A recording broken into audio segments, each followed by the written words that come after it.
What's up mga bagot? So for today's video, ipapakita ko sa inyo kung paano magpanggap na mayaman kahit baon sa utang. Charot.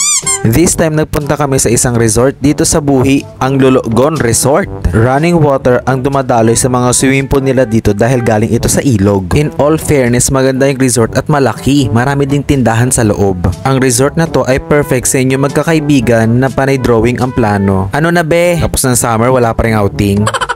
Bilang isang emeng food vlogger, di natin pwedeng palagpasin itong pork caldereta. Masarap siya at hindi matigas yung karne. Tamang-tama lang din yung pagkakaluto ng mga gulay. Perfecto doon sa kakilala mo na sa Facebook ay banal pero demonyo sa personal.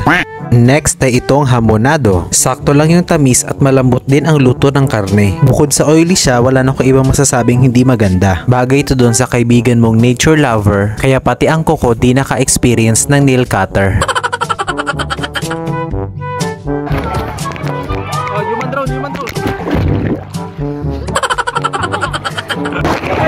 Hi guys! Oh, human drone! Human drone!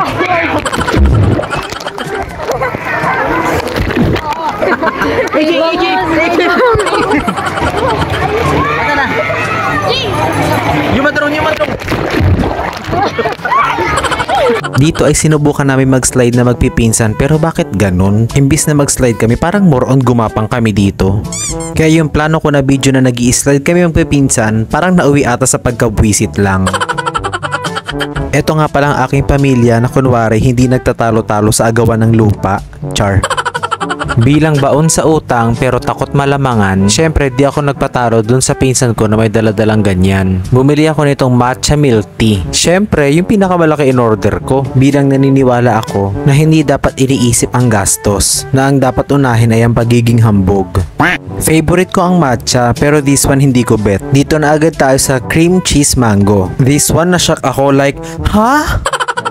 Surprisingly, nasarapan ako dito. Ang perfect na combination ng cream cheese at ng mango. Hindi siya gaanong matamis na perfect sa kaibigan mo na di pa rin makamove on sa ex niya kasi pinagpalit siya sa mukhang dikya.